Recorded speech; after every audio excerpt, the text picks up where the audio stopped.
The afternoon sun blazed down on the cracked asphalt of Riverside Avenue in downtown Memphis, Tennessee. The heat shimmered off the pavement as Terrell Jackson pedaled his gleaming carbon fiber mountain bike down the sidewalk. The bike was his pride and joy, a custom trek worth more than most people's monthly rent. Its metallic blue frame caught the light as he navigated between pedestrians, heading home from his shift at the community center. Terrell adjusted his backpack and checked his watch. 3:30 in the afternoon on a Thursday meant the streets were busy with foot traffic and delivery trucks making their rounds. He'd taken this route hundreds of times before, but today felt different somehow. There was a tension in the air he couldn't quite place. The bike handled perfectly beneath him, its premium components responding to every subtle shift in weight. He'd earned this machine through months of dedication and community service, but most people who saw him riding it made assumptions.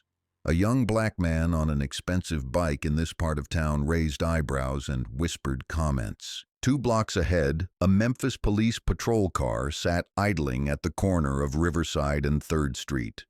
Inside, Officers Blake Harrison and Tyler Mason sipped lukewarm coffee and watched the afternoon crowd with practiced indifference. Harrison, a 20-year veteran with graying temples and a permanent scowl, drummed his fingers against the steering wheel. His partner Mason, younger but equally cynical, scrolled through social media on his phone. Harrison's attention was caught by the flash of metallic blue weaving through the pedestrians. His eyes narrowed as he focused on the rider, a young black male in jeans and a polo shirt, riding what looked like a very expensive bicycle. Too expensive, in Harrison's opinion. "You see that?" Harrison muttered, gesturing with his coffee cup toward Terrell. Mason looked up from his phone, squinting against the afternoon glare. "What am I looking at?" "Kid on the bike. That's a $5,000 trek if I've ever seen one." Harrison's voice carried the weight of assumption and years of profiling. "What's a kid from this neighborhood doing with a bike like that?" Mason shrugged, his interest barely piqued. "Maybe he works at one of those bike shops downtown." Harrison snorted. "Right. More likely he liberated it from some cyclist in Overton Park."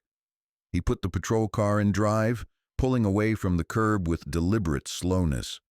"Let's have a conversation." Terrell felt the familiar knot in his stomach as he noticed the patrol car falling in behind him. He'd done nothing wrong, wasn't even riding in the street where he'd be subject to traffic laws. The bike was legally his, registered in his name, with all the proper documentation tucked safely in his apartment. But none of that mattered when 2 white officers decided you looked suspicious. The patrol car's lights flashed once, a brief warning that made several pedestrians turn and stare. Terrell's heart began to race, but he kept pedaling at the same steady pace. He wasn't going to run. That would only make things worse. Instead, he began mentally preparing for what he knew was coming. The police car pulled alongside him, Mason rolling down the passenger window.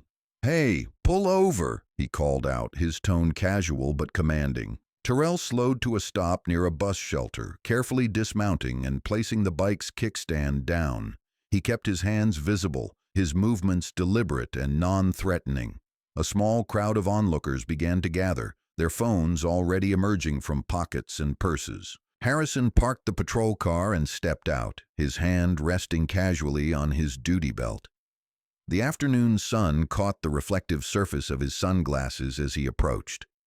Mason followed, flanking Terrell from the opposite side in a practiced maneuver designed to create psychological pressure. "Afternoon," Harrison said, his voice deceptively friendly. "Nice bike you got there." Terrell nodded respectfully, keeping his voice level. "Thank you, officer. Mind telling me where you got it?" Harrison circled the bike slowly, running his finger along the frame as if inspecting it for damage. "This is a pretty expensive piece of equipment." "I won it," Terrell replied simply. Mason snorted, exchanging a glance with his partner. "You won it? What, in a poker game?" "No, sir. I won it through the mayor's youth leadership program. There's a ceremony every year for outstanding community service." Terrell's voice remained calm despite the obvious skepticism on both officers' faces. Harrison stopped his inspection and fixed Terrell with a stare. "The mayor gave you this bike?" "Yes, sir. 3 months ago. I have all the paperwork at home." "Convenient," Mason muttered, pulling out his notebook. "What's your name?" "Terrell Jackson." "Address?" Terrell provided his information while Harrison continued his theatrical examination of the bicycle. The gathering crowd grew larger, several people holding up phones to record the interaction. The officers seemed oblivious to the attention, or perhaps they simply didn't care. "You mind if we run the serial number?" Harrison asked, though it wasn't really a question. "Just to make sure everything's on the up and up." Terrell's jaw tightened slightly. "The bike is registered to me. I haven't done anything wrong." "Then you won't mind us checking," Mason said, already reaching for his radio. The heat pressed down on them as they waited, tension crackling in the air like electricity before a storm. Terrell stood perfectly still, his hands at his sides, while the officers made a show of their investigation. He knew this dance well, the casual accusations, the assumption of guilt, the theatrical display of authority designed to humiliate and intimidate. But this time was different. This time, he had something most people in his situation didn't have: proof. Documented, official proof of his innocence and his accomplishments. The question was whether it would matter to two officers who had already made up their minds about who he was and what he deserved. The radio crackled with static as Mason contacted dispatch requesting a check on the bike's serial number. Harrison continued his inspection, growing more frustrated as he found no obvious signs of tampering or theft. The bike was immaculate, well-maintained, and clearly owned by someone who cared for it properly. "Dispatch, can you run a check on a Trek mountain bike?" Mason spoke into his radio. "Serial number." He bent down to read the numbers etched into the frame, rattling off the digits while Terrell waited with forced patience. Minutes crawled by like hours. The crowd of onlookers continued to grow, their murmured conversations creating a backdrop of tension and anticipation. Several people had their phones out, documenting every moment of the encounter. Social media posts were already beginning to circulate with hashtags and angry commentary. Harrison wiped sweat from his forehead, his frustration mounting. "You got any ID on you?" Terrell slowly reached for his wallet, moving with exaggerated care to avoid any sudden movements that could be misinterpreted. He handed over his driver's license, which Harrison examined with theatrical thoroughness. "Says here you live over on Getwell Road," Harrison noted. "That's a long way from downtown. What brings you to this neighborhood?" "I work at the Riverside Community Center," Terrell replied. "I coordinate youth programs there." Mason looked up from his radio, surprise flickering across his face. "You work with kids?" "Yes, sir. I help run after-school programs, organize community events, mentor at-risk youth." Terrell's voice carried a quiet pride that was impossible to fake. Harrison's expression didn't change, but something shifted in his posture. The certainty that had driven his initial suspicion was beginning to crack. Still, he pressed on, unwilling to admit he might have made a mistake. "Dispatch is running the serial number now," Mason announced, though his enthusiasm for the confrontation seemed to be waning. The radio crackled again. "Unit 47, that Trek is registered to a Terrell Jackson at 1247 Getwell Road, Apartment 3B. No reports of theft or suspicious activity." The silence that followed was deafening. Harrison's jaw worked as he processed the information, while Mason shifted uncomfortably from foot to foot. The crowd of onlookers seemed to collectively hold its breath, waiting to see how the officers would handle their obvious mistake. But Harrison wasn't ready to back down. Years of assumptions and prejudices don't disappear with a single radio call. Instead, he doubled down, his voice taking on a harder edge. "The bike might be registered to you," he said slowly, "but that doesn't mean you didn't steal it and then register it fraudulently." Terrell's composure began to crack slightly. "Sir, I won this bike from the mayor himself. There was a ceremony, news coverage, photographs. I have a certificate signed by Mayor Phillips personally." "Sure you do," Harrison said dismissively. "Let me guess, you left it at home with all your other important paperwork." The crowd was growing restless now, voices rising in indignation. Someone shouted, "Leave him alone! He hasn't done anything wrong." Others joined in, creating a chorus of disapproval that made both officers glance around nervously for the first time. Mason keyed his radio again. "Dispatch, can you contact City Hall? We need verification of their Youth Leadership Award winners from 3 months ago." Harrison shot his partner a sharp look, clearly annoyed at the escalation. But they were in too deep now to simply walk away without losing face entirely. The growing crowd and the inevitable social media storm meant they needed to either arrest Terrell or definitively prove his innocence. Terrell remained calm despite the mounting absurdity of the situation. He knew that any display of anger or frustration would only make things worse. Instead, he stood quietly, letting the officers dig themselves deeper into a hole of their own making. The afternoon sun continued to beat down mercilessly, and the tension on Riverside Avenue continued to build like pressure in a kettle about to boil. 20 minutes had passed since the initial stop, and the crowd of onlookers had swelled to nearly 50 people. What had started as casual interest had transformed into something more significant, a community gathering around an obvious injustice playing out in real time. Social media posts were multiplying by the minute, complete with hashtags calling for police accountability. Terrell wiped sweat from his brow with the back of his hand, his patience wearing thin despite his outward composure. The heat radiating from the concrete was oppressive, and his work shirt was beginning to stick to his back. But he remained standing straight, refusing to show weakness or frustration that could be used against him. Officer Harrison paced near the patrol car, speaking in hushed, urgent tones into his radio. His initial confidence had evaporated, replaced by growing anxiety as he realized the situation was spiraling beyond his control. The bike's registration was legitimate, the owner's identification matched, and dispatch was now contacting City Hall to verify the award story. Mason stood closer to Terrell, his demeanor noticeably different from his partner's. The younger officer seemed increasingly uncomfortable with the direction of the encounter. He kept glancing at the crowd, many of whom were holding phones and recording every moment. "Look," Mason said quietly to Terrell, "this is just routine. We get reports about bike thefts all the time in this area. We're just trying to do our job." Terrell nodded slowly, keeping his voice level. "I understand that, officer, but I've been cooperative from the beginning. I've provided identification, the bike's registration checks out, and I've explained exactly how I came to own it. At what point does this stop being routine and start being harassment?" Mason shifted uncomfortably, unable to meet Terrell's eyes directly. The question hung in the air between them, highlighting the increasingly absurd nature of their prolonged detention. From the crowd, voices began to rise again. An elderly woman called out, "That boy hasn't done nothing wrong. Y'all need to leave him be."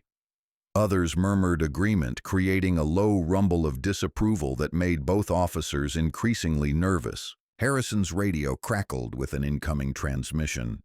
"Unit 47, this is Sergeant Davis. What's your current status?" Harrison keyed the radio, his voice tight with barely controlled frustration. "We're conducting a field investigation regarding possible stolen property, requesting verification from City Hall on some documentation. Unit 47, be advised that your location is generating significant social media attention. Multiple videos of your stop are already circulating online. Command wants a status update ASAP." The blood drained from Harrison's face as the implications hit him. In the age of smartphones and viral videos, a routine stop could become a career-ending disaster in a matter of hours. His eyes swept over the crowd of onlookers, finally registering the dozens of phones pointed in their direction. Mason caught his partner's panicked expression and stepped closer. "What do we do?" he whispered. Before Harrison could respond, the radio crackled again with a different voice. "Unit 47, this is dispatch. City Hall confirms that a Terrell Jackson of 1247 Getwell Road received the Mayor's Youth Leadership Award 3 months ago. The award included a Trek mountain bike valued at approximately $4,800. The silence that followed was deafening. Even the crowd seemed to pause, waiting to see how the officers would respond to this definitive confirmation of Terrell's story. Harrison's face had gone pale, then red, cycling through emotions as he processed the implications. He'd been wrong. Completely. Thoroughly wrong. Not only had he racially profiled an innocent man, but he'd done so in front of a growing crowd with cameras. And the man he'd accused turned out to be a respected community leader with official recognition from the mayor himself. Mason cleared his throat nervously. "Sir, I think maybe we should—" "Shut up," Harrison hissed, his composure finally cracking. He was trapped between his pride and the growing reality that he'd made a catastrophic error in judgment. Terrell remained perfectly still, watching the officers struggle with their predicament. He could have felt vindicated, could have demanded apologies or threatened lawsuits. Instead, he felt a familiar sadness, the weary recognition of a pattern that had played out countless times in countless ways throughout his life. "Officer Harrison," Terrell said quietly, his voice carrying across the tension-filled space. "I have the actual award certificate in my apartment, which is about 10 minutes from here. I also have the program from the ceremony and several photos from the event. Would you like me to retrieve them?" "Retrieve?" Harrison stared at him, searching for any trace of sarcasm or mockery in the offer. He found none. Terrell's expression remained neutral, almost kind despite the circumstances. "That won't be necessary," Mason said quickly, shooting a warning glance at his partner. "The information from City Hall is sufficient." But Harrison wasn't ready to back down entirely. "How do we know you didn't forge those documents? People fake awards all the time." The crowd's murmur grew louder, with several people expressing outright disgust at the continued accusations. A young woman near the front of the group shouted, "Are you serious right now? The city confirmed it." An older man added, "This is ridiculous. The boy told you the truth from the beginning." Terrell raised his hand slightly, gesturing for calm. "It's okay," he said to the crowd. "Let them finish their investigation." He turned back to Harrison. "Officer, if you'd like to call Mayor Phillips directly, I can give you his office number. I'm sure he'd remember the ceremony. There were news photographers there, and I believe Channel 5 did a story about the award recipients." Harrison's radio squawked again. "Unit 47, this is Captain Stone. I need you to respond to the station immediately for debriefing." The captain's voice carried an edge that made both officers exchange worried glances. Being called back to the station in the middle of a stop was never a good sign, especially when social media was already buzzing with criticism of their actions. "Copy that, Captain," Harrison replied reluctantly. He looked at Terrell, his expression a mixture of frustration and defeat. "You're free to go," he said curtly. Terrell nodded politely. "Thank you, officer." As he moved toward his bike, Harrison couldn't resist one final dig. "Next time, maybe keep your paperwork with you. Would save everyone a lot of trouble." The crowd erupted in angry voices at this victim-blaming comment. Several people stepped forward, their faces flushed with indignation. "He didn't do anything wrong," someone yelled. "You owe him an apology," another voice added. Terrell raised his hand again, his calm authority somehow cutting through the chaos. "Thank you all for witnessing this," he said to the crowd. "But I want everyone to stay peaceful. Don't let anger turn this into something ugly." He turned back to the officers one final time. "Officers, I hope you'll remember that assumptions can be dangerous. I work every day with young people who look like me, trying to build bridges between the community and law enforcement. Encounters like this make that job much harder." Harrison's jaw tightened, but he said nothing. Mason looked like he wanted to speak but couldn't find the words. Terrell climbed back onto his bike, adjusting his backpack and checking that everything was secure. The crowd began to disperse slowly, many people still filming and commenting on what they'd witnessed. As the patrol car pulled away, Terrell remained standing with his bike for a moment, taking deep breaths and letting the adrenaline subside. The encounter was over, but its implications would ripple outward for days and weeks to come. A middle-aged woman from the crowd approached him. "Honey, are you okay? That was awful what they put you through." Terrell managed a tired smile. "I'm fine, ma'am. Thank you for staying and recording. It's important that people see how these things really happen." "What they did was wrong," she said firmly. "Plain and simple wrong." Terrell nodded, climbing back onto his bike. "Yes, ma'am, but now it's documented and maybe something good can come from it." As he pedaled away from the scene, Terrell's mind was already working through the implications. The video footage would spread, the story would gain attention, and questions would be asked. But real change? That would take much more than a single viral video. Behind him, the crowd continued to buzz with conversation, phones still recording reaction videos and commentary.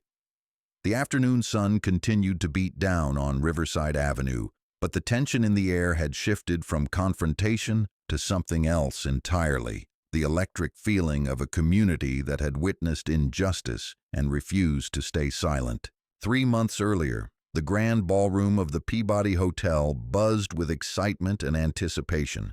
Memphis's annual Youth Leadership Awards ceremony was in full swing, with young people from across the city gathered to celebrate outstanding contributions to their communities. The elegant venue was decorated with banners highlighting the achievements of the nominees, and local news crews moved through the crowd capturing interviews and footage. Terrell Jackson stood near the back of the room, tugging at the collar of his borrowed dress shirt. At 24, he was older than most of the other nominees, having started his community service work later in life after a brief stint in college and a period of searching for his purpose. His mother, Dorothy Jackson, stood beside him beaming with pride, her hand resting protectively on his arm. "Stop fidgeting," she whispered, reaching up to straighten his tie. "You look handsome." Terrell smiled down at her, his nerves evident despite his attempt at composure. "I still can't believe I'm here, Mama. There are kids who've been doing this work since they were teenagers, and you've been making up for lost time," Dorothy replied firmly. 2 years of 12-hour days at that community center, organizing programs, mentoring kids who remind me of you at their age. You earned this." The ceremony was the brainchild of Mayor Jonathan Phillips, a reform-minded politician who had made youth engagement a cornerstone of his administration. Unlike previous mayors who had treated such events as perfunctory photo opportunities, Phillips genuinely invested in recognizing young leaders who were making real differences in Memphis's struggling neighborhoods. Terrell's nomination had come through his work at the Riverside Community Center, a underfunded facility serving one of the city's most challenging areas. When he'd started there 2 years earlier, the center was barely functioning, aging equipment, minimal programming, and a reputation for being more of a daycare facility than a place for genuine youth development. He'd changed that through sheer determination and an intuitive understanding of what the kids needed. Growing up in similar circumstances himself, Terrell knew that lectures about staying out of trouble rang hollow when you didn't have alternatives. Instead, he'd focused on creating opportunities, after-school tutoring, sports leagues, job training programs, and college preparation workshops. The results had been remarkable. Test scores among center participants improved dramatically. Teen pregnancy rates in the surrounding area dropped. Most importantly, the center became a place where kids wanted to be, rather than somewhere they were sent to keep them out of trouble. "Ladies and gentlemen," Mayor Phillips announced from the podium, his voice carrying easily through the sound system, "we've reached the final award of the evening, the Outstanding Community Impact Award." Terrell's stomach tightened. This was the category he'd been nominated in, competing against 5 other exceptional young people who had started nonprofit organizations, organized community cleanups, and launched anti-violence initiatives. This year's recipient has transformed not just a facility, but an entire neighborhood's relationship with its young people, the mayor continued. Through innovative programming and tireless dedication, this individual has proven that one person really can make a difference. Terrell felt his mother squeeze his arm tighter. Around them, the audience had grown quiet with anticipation. The recipient of this year's Outstanding Community Impact Award is Terrell Jackson of the Riverside Community Center. The applause was thunderous. Terrell stood frozen for a moment, unable to process what he'd heard. His mother pushed him gently forward, tears streaming down her face. "Go on, baby," she whispered. "You did it." The walk to the stage felt surreal. Faces blurred past him as he made his way through the crowd, hands reaching out to pat his shoulders and offer congratulations. When he reached the podium, Mayor Phillips greeted him with a warm handshake and a genuine smile. "Terrell," the mayor said into the microphone, "your work at the Riverside Community Center has been nothing short of transformational. In just 2 years, you've increased program participation by 300%, established partnerships with 5 local colleges, and created job opportunities for over 100 young people." Terrell accepted the Crystal Award, his hands shaking slightly. "Thank you, Mr. Mayor, but this recognition belongs to all the young people I work with. They're the ones doing the hard work of changing their lives and their community." "Which brings us to a special surprise," Mayor Phillips announced, gesturing to an assistant who wheeled a gleaming mountain bike onto the stage. "We know that you bike to work every day on an old 10-speed that's seen better days. This Trek mountain bike, donated by Downtown Memphis Cyclery, is our way of saying thank you for going above and beyond." The crowd erupted in fresh applause as Terrell stared at the bike in disbelief. It was beautiful, metallic blue with top-of-the-line components, worth more than he made in 2 months at the community center. I don't know what to say," Terrell managed, his voice thick with emotion. "Just keep doing what you're doing," Mayor Phillips replied, clapping him on the shoulder. "Memphis needs more young leaders like you." The rest of the evening passed in a blur of congratulations, photos, and interviews with local news reporters. Terrell found himself surrounded by other community leaders, city council members, and fellow award recipients. The attention was overwhelming but gratifying, recognition that his work mattered. Channel 5's education reporter, Sandra Williams, interviewed him for the late-night news. "Terrell, what drives your passion for working with at-risk youth?" she asked. Terrell thought carefully before answering. "I was one of those kids not too long ago. I know what it feels like to think society has written you off before you've even had a chance to prove yourself. If I can show even one kid that they have options, that someone believes in them, then everything I do is worth it." "What's next for you in the Riverside Community Center?" "We're planning to expand our job training programs and hopefully open a satellite location in the Binghamton area," Terrell replied. "The need is so great throughout the city. We want to be wherever we can make a difference." The news story aired that night, featuring footage of Terrell receiving his award and wheeling the new bike off the stage. His mother recorded it on her old VCR, making sure to capture every moment of her son's recognition. In the days following the ceremony, Terrell's life changed in subtle but significant ways. The bike became his daily transportation to and from work, reliable and efficient where his old 10-speed had been unpredictable. More importantly, the recognition opened doors. Foundation grants became easier to secure. Volunteers stepped forward to help with programs, and other community organizations reached out to collaborate. But perhaps the most meaningful impact was on the kids he worked with daily. They had watched their mentor receive official recognition for his efforts, and it changed how they saw both him and themselves. If someone from their neighborhood could earn praise from the mayor himself, maybe they could aspire to more than they'd previously imagined. Jamal Washington, a 16-year-old who had been in and out of juvenile detention before joining Terrell's programs, put it simply, "Mr. T showed us that doing right ain't just about staying out of trouble. It's about making things better for everybody." The bike itself became something of a symbol around the community center. Kids would ask to help Terrell clean and maintain it, learning basic mechanical skills in the process. Parents would point it out when they dropped off their children, reminding them that hard work and dedication could lead to recognition and rewards. Terrell kept the award certificate in a frame on his desk at the community center, alongside photos from the ceremony. Visitors frequently asked about it, giving him opportunities to share his story and encourage others to get involved in community service. But he never forgot the feeling of standing on that stage, overwhelmed by the recognition and the responsibility it represented. The bike and the award weren't just personal achievements. They were tools for inspiring others and proof that positive change was possible in even the most challenging circumstances. That context made his encounter with officers Harrison and Mason 3 months later so much more painful. The bike that represented his commitment to his community had become, in their eyes, evidence of criminal activity. The recognition he'd earned through years of selfless service meant nothing in the face of their assumptions and prejudices. As Terrell had stood on Riverside Avenue that hot afternoon, being questioned about his stolen bike, he'd thought about Mayor Phillips's words from the ceremony, "Memphis needs more young leaders like you."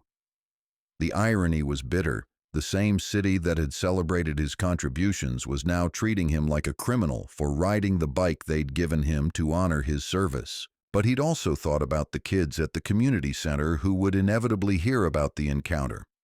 What lesson would they take from seeing their mentor harassed despite his achievements?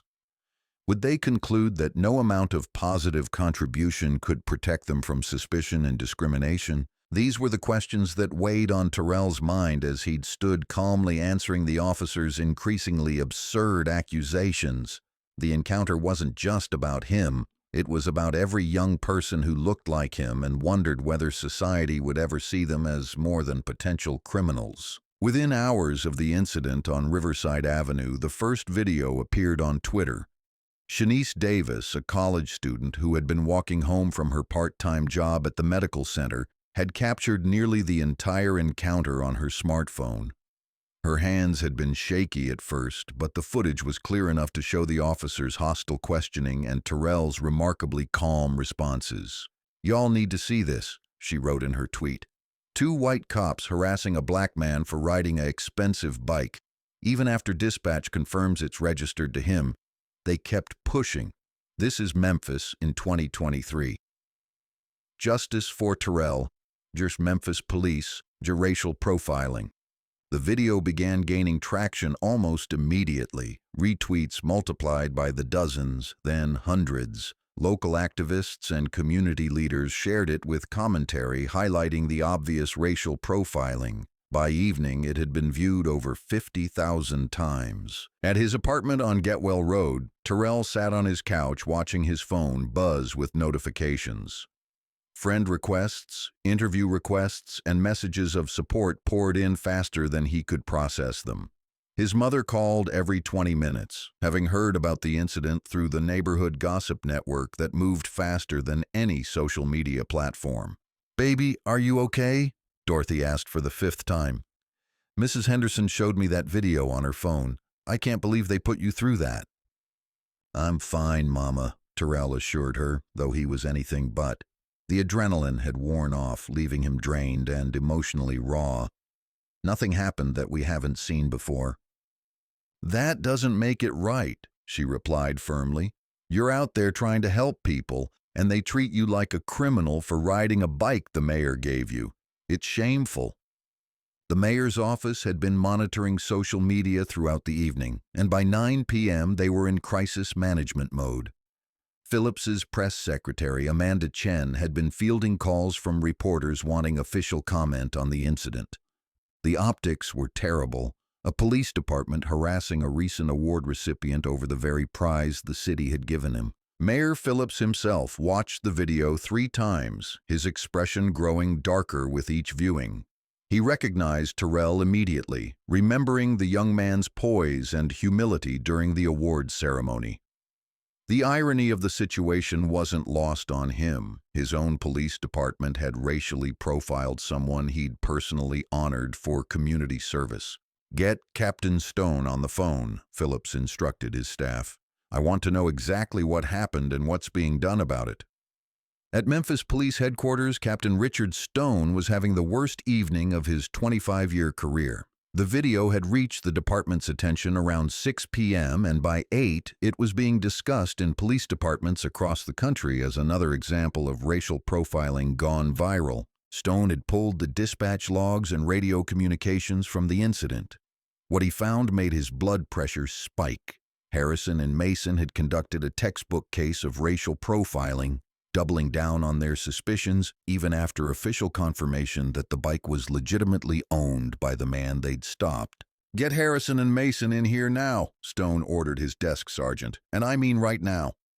Officers Harrison and Mason arrived at headquarters 45 minutes later, both looking like they'd rather be anywhere else.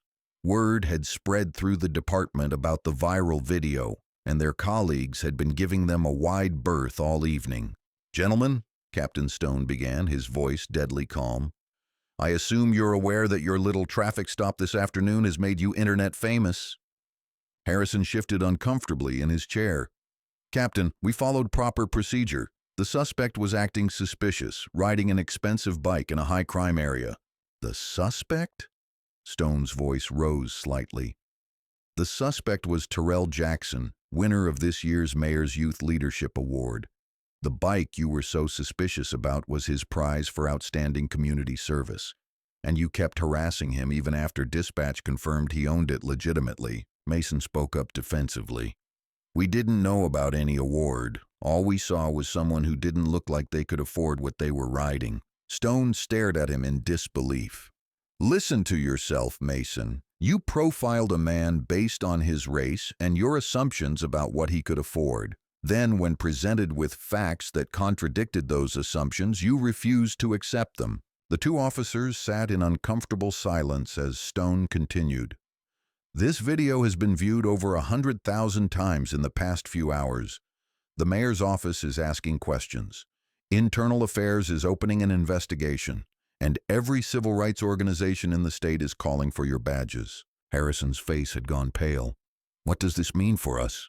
"It means you're both suspended pending a full investigation," Stone replied without hesitation. "Turn in your weapons, badges, and departmental vehicles. You'll be contacted about when to report for your disciplinary hearings." As news of the officer's suspension broke, the video gained even more momentum. National civil rights organizations began sharing it, adding it to their ongoing campaigns about police accountability. News outlets started reaching out to Terrell for interviews, wanting to hear his side of the story. Terrell's phone rang at 10 p.m. The caller ID showed a number he didn't recognize, but he answered anyway. "Mr. Jackson, this is Mayor Phillips. I wanted to call and personally apologize for what happened to you today." Terrell sat up straighter, surprised by the direct contact. "Mayor Phillips, thank you for calling. What those officers did was wrong, plain and simple," Phillips continued. "You were honored by this city for your service, and then officers from that same city treated you like a criminal. It's unacceptable." "I appreciate you saying that, sir. I want you to know that both officers have been suspended pending a full investigation. We're also reviewing their past arrests to see if there's a pattern of similar behavior." Phillips paused. "But I know that doesn't undo the humiliation you experienced." Terrell considered his response carefully.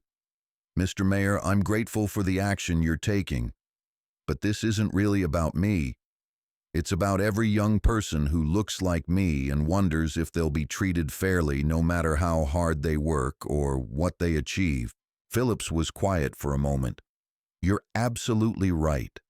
And I want to discuss with you how we can use this situation to create meaningful change. Would you be willing to meet with me tomorrow?" "Of course, sir."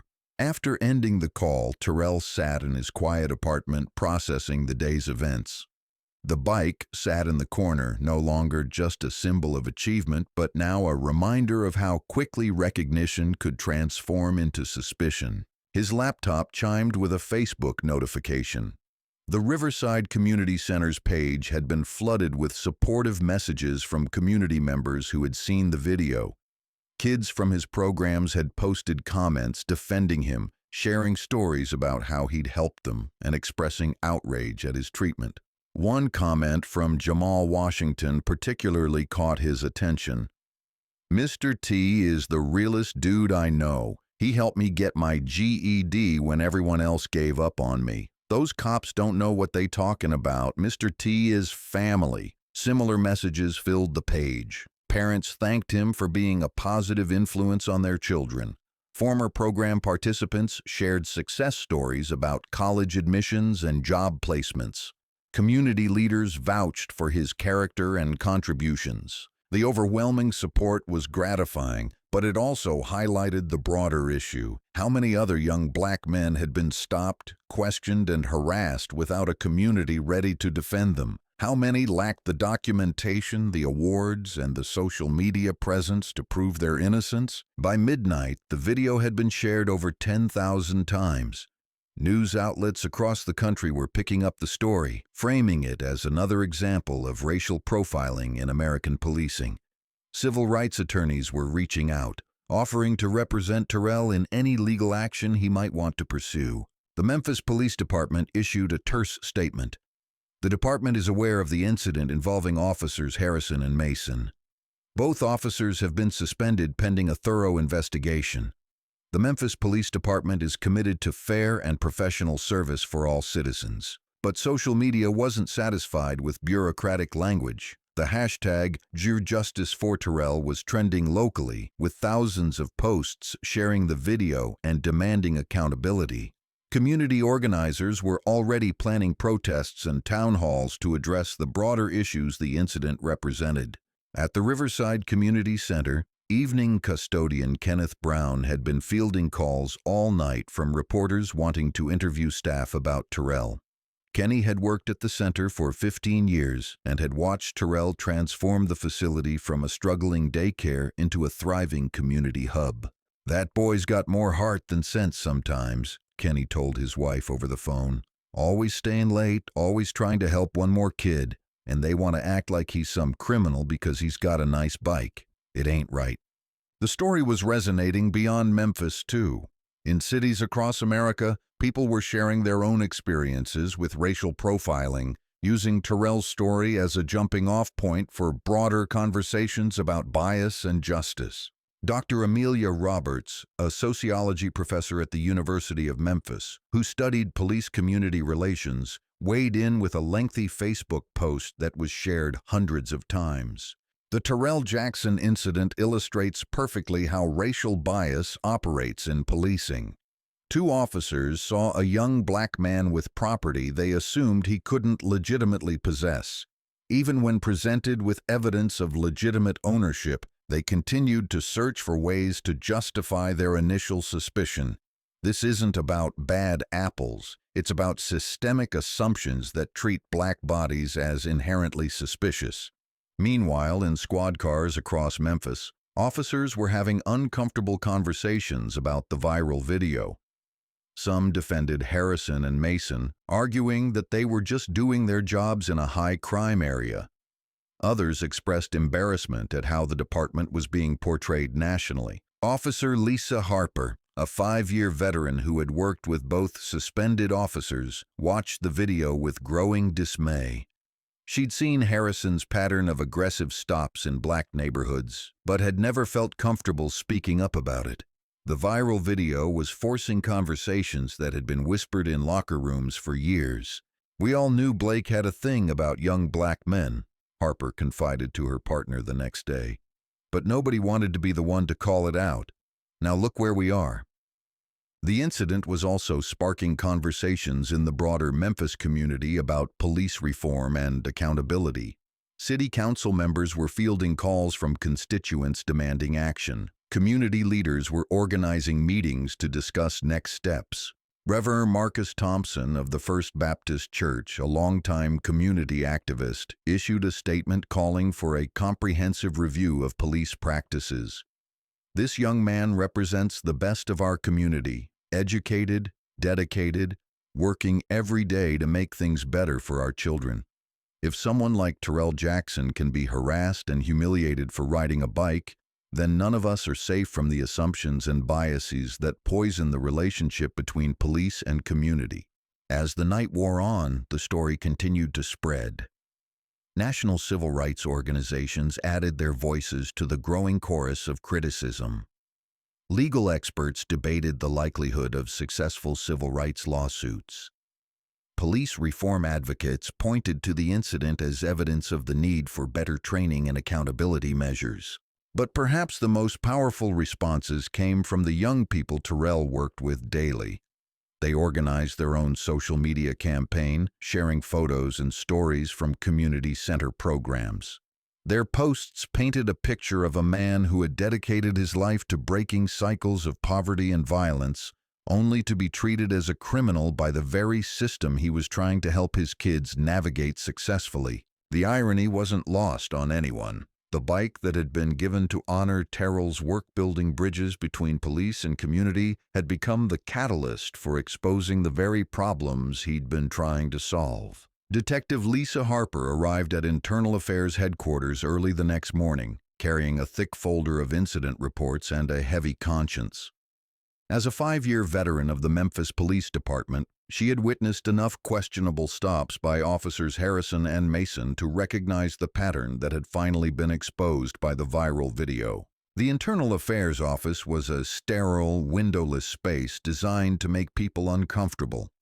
Detective Captain James Morrison, a 30-year veteran with a reputation for thorough investigations, gestured for Harper to take a seat across from his metal desk. "Detective Harper," Morrison began, consulting his notes. "You requested this meeting to provide information relevant to the Harrison-Mason investigation. What do you have for me?" Harper opened her folder, spreading out copies of arrest reports and incident summaries.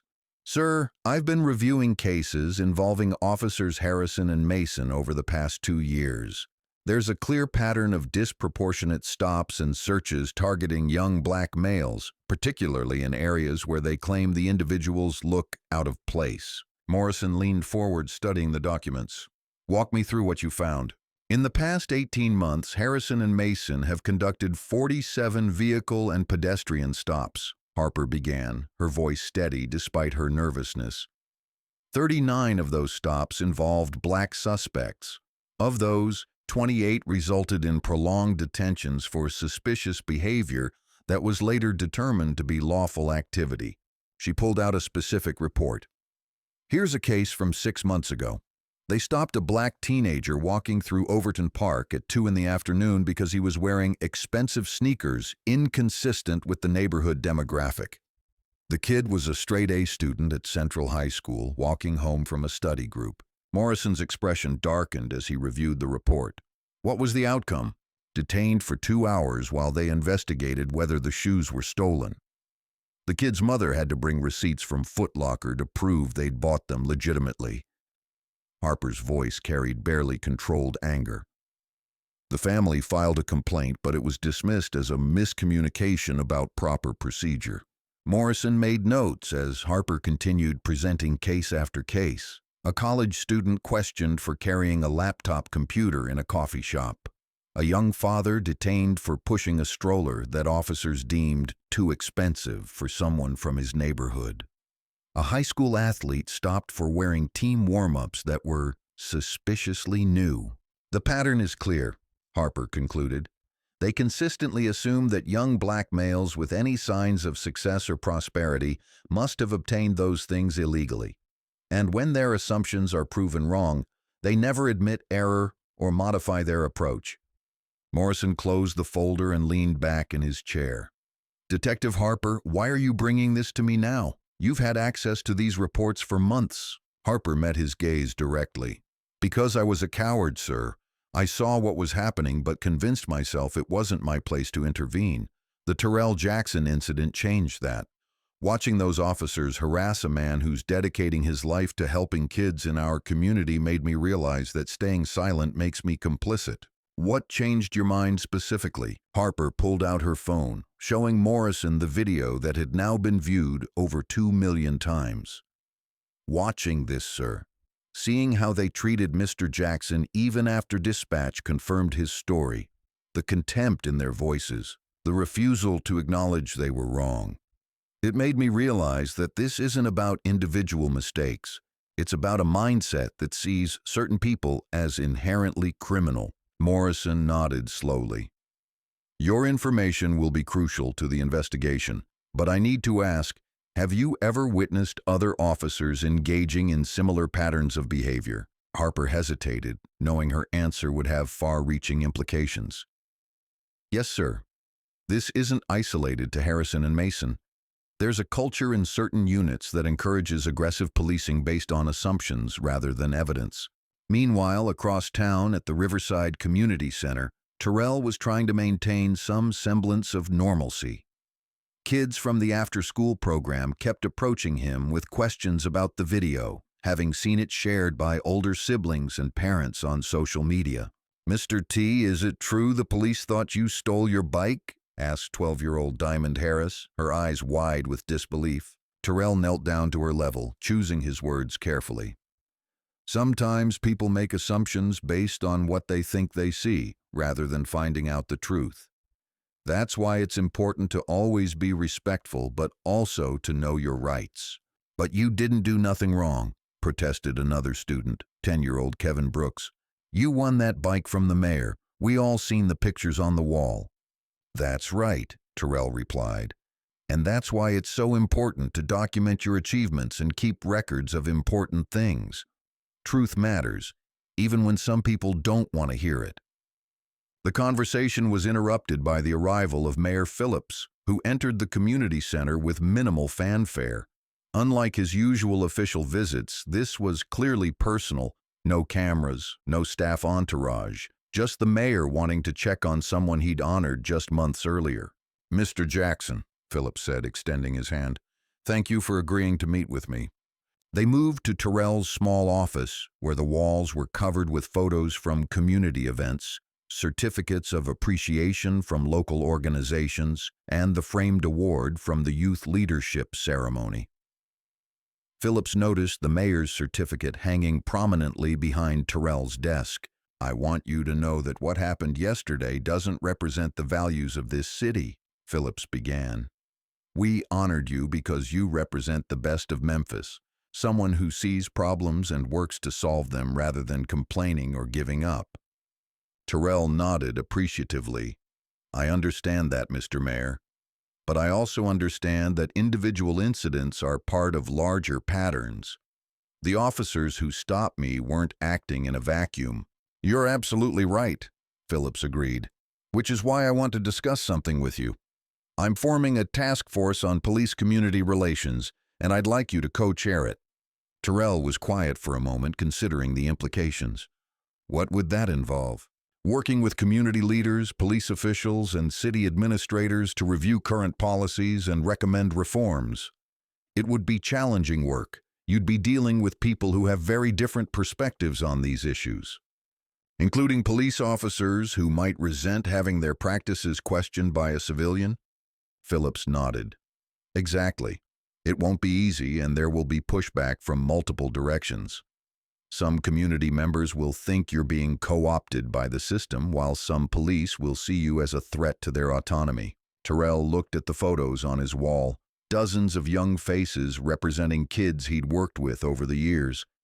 Many of them would inevitably have encounters with police as they grew older. The question was whether those encounters would be characterized by mutual respect or mutual suspicion. "I'll do it," Terrell said finally, "but I have conditions." "Name them." "First, the task force has to have real authority to investigate and recommend changes, not just serve as a public relations gesture. Second, we need access to actual data, arrest records, complaint files, disciplinary actions. Third, any recommendations we make get serious consideration from the city council and police department." Phillips extended his hand again. "Agreed. When can you start?" As news of Terrell's appointment to the Police Reform Task Force spread, reactions were predictably mixed. Community activists praised the choice while questioning whether real change was possible within existing systems. Police union representatives expressed concern about civilian oversight and called for fair treatment of officers who were just doing their jobs. Officer Blake Harrison, watching the news from his apartment during his suspension, felt a mixture of anger and disbelief. In his mind, he'd done nothing wrong, followed his instincts, investigated suspicious activity, and tried to keep the community safe.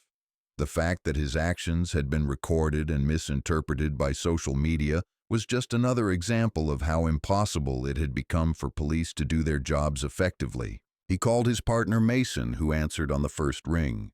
"You see this?" Harrison asked without preamble. "They're putting him in charge of some task force to investigate us." Mason's voice was tired, defeated. "Blake, maybe we should just let it go. The video looks bad, man, really bad." "The video doesn't show the whole story," Harrison insisted. "It doesn't show how many real criminals we've caught using the same methods. It doesn't show the guns and drugs we've taken off the streets." "But Terrell Jackson wasn't a criminal," Mason replied quietly. "We were wrong about him. Completely wrong." Harrison was silent for a long moment. The possibility of admitting error, of acknowledging that his assumptions had been based on bias rather than evidence, was almost unthinkable. It would mean questioning not just this incident, but years of similar stops and searches. "We'll see what the investigation shows," he said finally, but his voice lacked its usual conviction. Back at Internal Affairs, Detective Morrison was reviewing the growing pile of evidence compiled by Detective Harper and other sources. The pattern was undeniable. Harrison and Mason had conducted dozens of stops based on racial profiling, often escalating minor encounters into prolonged detentions. But the investigation was also revealing something more troubling. The behavior wasn't limited to these two officers. Review of department-wide data showed similar patterns across multiple units, suggesting institutional problems that went far beyond individual prejudices. Morrison's preliminary report would recommend not just disciplinary action against Harrison and Mason, but a comprehensive review of training, procedures, and accountability measures throughout the department. The viral video had exposed more than just two officers' bias. It had revealed systemic issues that would require systemic solutions. As the day ended, Terrell sat in his office reviewing applications for the fall semester of the Community Center's College Preparation Program. Despite everything that had happened, kids were still dreaming of better futures, still believing that education and hard work could open doors that had been closed to their parents. His phone buzzed with a text from his mother. "Saw you on the news with the mayor. I'm proud of you, baby. Your daddy would be proud too." Terrell smiled, thinking about his father who had died when Terrell was 16. His father had always taught him that real strength came not from avoiding difficult conversations, but from staying calm and speaking truth even when others didn't want to hear it. The bike that had caused so much trouble sat in the corner of his office, still gleaming under the fluorescent lights. Tomorrow he would ride it to work again, just as he had every day since receiving it. The difference was that now everyone would be watching, community members hoping for change, police officers wondering about accountability, and young people trying to figure out whether hard work and good intentions were enough to earn respect in a world that often saw them as suspects first and citizens second. The storm unleashed by those 20 minutes on Riverside Avenue was far from over. If anything, it was just beginning. Word of Terrell's appointment to the Police Reform Task Force spread through Memphis like ripples in a pond, generating conversations in barbershops, churches, community centers, and coffee shops across the city. The viral video had already divided public opinion along predictable lines, but his new role added complexity to those divisions. At Kingdom Baptist Church on Sunday morning, Reverend Marcus Thompson dedicated his sermon to themes of justice and reconciliation. The sanctuary was packed beyond capacity, with overflow seating in the fellowship hall and live streaming for those who couldn't attend in person. Terrell sat in the third row with his mother, acutely aware of the whispered conversations and sideways glances from other congregants. "Today, I want to talk about the difference between peace and justice," Reverend Thompson announced from the pulpit, his voice carrying the authority of 4 decades in ministry. "Some folks think peace means keeping quiet when we see wrong being done. They think peace means not making waves, not asking difficult questions, not holding people accountable for their actions." The congregation murmured agreement, fans waving in the summer heat despite the church's struggling air conditioning system. "But that's not peace," Thompson continued, his voice rising with conviction. "That's just silence. Real peace comes from justice. Real peace comes when everyone, regardless of the color of their skin or where they live or what they drive, gets treated with dignity and respect. After the service, congregants surrounded Terrell in the fellowship hall, sharing their own experiences with police encounters and expressing both support and concern about his new responsibilities. Mrs. Geneva Washington, an 80-year-old church mother who had raised 6 children in Memphis, gripped Terrell's hand tightly. "Baby, I'm glad they picked you for this job. But don't let them fool you into thinking you can change hearts that don't want to be changed. Some of those police been thinking the same way for 40 years. "I understand that, Mrs. Washington," Terrell replied respectfully. "But I have to try. If I don't, who will?" Across town at the Fraternal Order of Police Lodge, a very different conversation was taking place. Nearly 100 officers had gathered for an emergency meeting called by Union President Detective Ray Coleman, a 25-year veteran with a reputation for protecting officer interests above all else. "Brothers and sisters," Coleman addressed the crowd, his voice carrying over the din of worried conversations. "We're facing an attack on law enforcement unlike anything I've seen in my career. One video, one incident taken out of context, is being used to demonize our entire profession." Murmurs of agreement echoed through the room. But the response wasn't as unanimous as Coleman had expected. Several officers shifted uncomfortably in their seats, particularly younger ones who had seen the full video and found it difficult to defend. Officer David Kim, a 3-year veteran assigned to community policing, raised his hand. "With respect, Detective Coleman, I've watched that video multiple times. Those officers prolonged a stop well beyond what was reasonable, even after confirmation that the bike was legally owned. How do we defend that?" Coleman's expression hardened. "Officer Kim, that video doesn't show what happened before the cameras started rolling. It doesn't show the context of the stop or the officers' reasonable suspicions based on their experience in that area." "But sir," Kim persisted, "dispatch confirmed the bike registration in real time. At what point should officers acknowledge they made a mistake and de-escalate?" The room fell silent as Coleman struggled to respond. The question had exposed the central problem with defending the officers' actions, even if their initial suspicions could be justified. Their refusal to accept evidence contradicting those suspicions could not. Officer Janet Sullivan, a 15-year veteran, spoke up from the back of the room. "I think we need to be honest about what that video shows. Those officers let their assumptions override their judgment. That's not good policing, and defending it makes us all look bad." Coleman's attempt to rally support for Harrison and Mason was clearly failing. Too many officers had watched the video and reached the same uncomfortable conclusion. Their colleagues had been wrong, stubbornly wrong, and their behavior had damaged the reputation of the entire department. Meanwhile, at coffee shops and restaurants throughout Memphis, the incident had sparked countless informal discussions about race, policing, and community relations. At Overton Square, a group of graduate students from the University of Memphis dissected the incident's broader implications. "What strikes me about this," said sociology major Rebecca Martinez, "is how it perfectly illustrates the concept of respectability politics. This guy had everything: education, community recognition, official awards, and it still didn't protect him from being profiled." Her friend James Mitchell, studying criminal justice, nodded thoughtfully. "And that's exactly what makes it so powerful as a case study.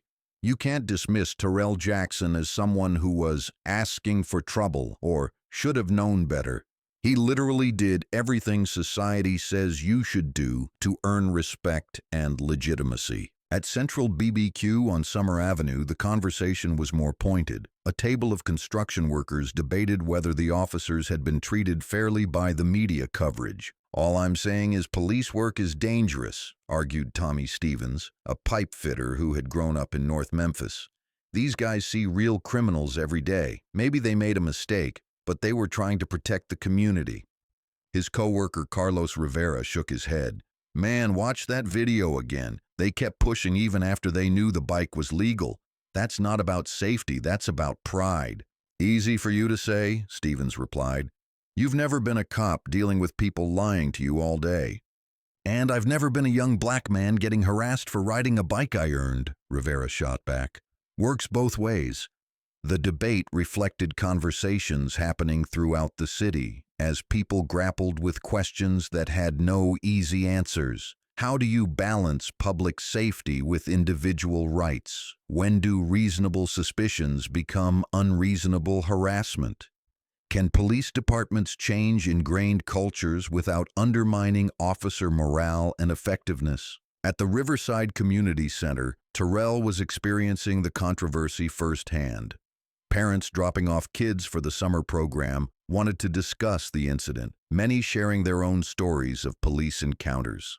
"Mr. Jackson," said Patricia Cole, whose twin sons participated in the center's tutoring program, "I want you to know how proud I am that you're standing up for our community, but I'm also worried about you. Taking on the police department is dangerous business." Terrell nodded understanding. "Mrs. Cole, I appreciate your concern, but if we don't speak up when we see injustice, who will? These kids are watching how we respond to this situation. I want them to see that you can stand up for what's right without being disrespectful or destructive." Similar conversations were happening throughout the community as people weighed their support for reform against concerns about potential backlash.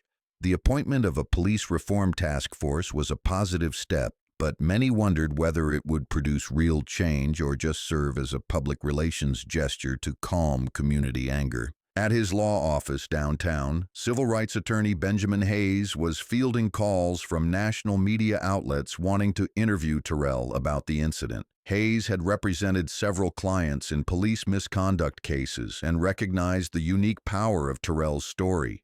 "The reason this case is resonating nationally," Hayes explained to a reporter from CNN, "is that it demolishes every excuse typically used to justify police profiling. This isn't someone who was breaking any law, acting suspiciously, or could be perceived as threatening. This is a community leader who was literally honored by the city for his service." Hayes had offered to represent Terrell in a civil rights lawsuit against the city and the officers involved, but Terrell had declined, preferring to focus on systemic reform rather than personal compensation. "He could probably win a significant settlement," Hayes told his paralegal. "But he's more interested in making sure this doesn't happen to other people. That's admirable, but it's also rare. Most people want justice for themselves first."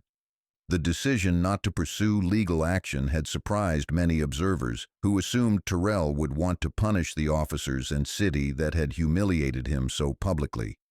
But those who knew him understood that the choice was entirely consistent with his character and priorities. At Memphis City Hall, Mayor Phillips was dealing with pressure from multiple directions. Community leaders wanted aggressive action against the officers and comprehensive police reform. Police union representatives wanted the investigation to be fair and not predetermined by social media outrage. City council members wanted to avoid any actions that might trigger expensive lawsuits or federal intervention. Phillips's chief of staff, Amanda Chen, briefed him on the latest developments during their Monday morning meeting. "The good news is that appointing Terrell Jackson to lead the task force has been well received by most community leaders," Chen reported. "The criticism is that it's just symbolic unless the task force has real authority to implement changes." And the police union? "They're concerned about civilian oversight but haven't taken an official position yet. Coleman is trying to rally support for Harrison and Mason, but it's not working. Too many officers think they went too far." Phillips rubbed his temples, feeling the weight of expectations from all sides. "What about the federal investigation? DOJ sent a team to review our policies and procedures. Nothing formal yet, but they're clearly interested in whether this represents a pattern of civil rights violations." The possibility of federal intervention added another layer of complexity to an already difficult situation. Phillips had campaigned on police reform, but had been making gradual changes to avoid confrontation with the police union. The viral video had accelerated everything, forcing decisions that he had hoped to make over several years rather than several weeks. As the week progressed, the story continued to evolve beyond the initial incident. National civil rights organizations announced plans to hold a rally in Memphis supporting police accountability. Counter-protests were being organized by police supporters. The city braced for demonstrations that could either promote healing dialogue or inflame tensions further. Through it all, Terrell continued his daily routine of riding his Trek mountain bike to work, keenly aware that every pedal stroke was now a political statement. The bike that had been a symbol of achievement had become a symbol of resistance, a daily reminder that dignity and respect shouldn't depend on documentation or approval from authority figures. The community was responding, but the responses revealed deep divisions about fundamental questions of justice, accountability, and change. The easy part, expressing outrage about an obviously wrong incident, was over. The hard part, figuring out how to prevent similar incidents and rebuild trust between police and community, was just beginning. 3 weeks after the viral video, the Memphis Police Community Relations Task Force held its first meeting in the conference room of the Benjamin Hooks Central Library. The location was carefully chosen, neutral ground that belonged neither to the police department nor to any single community organization. Terrell arrived 30 minutes early, carrying a leather portfolio filled with research on police reform initiatives in other cities.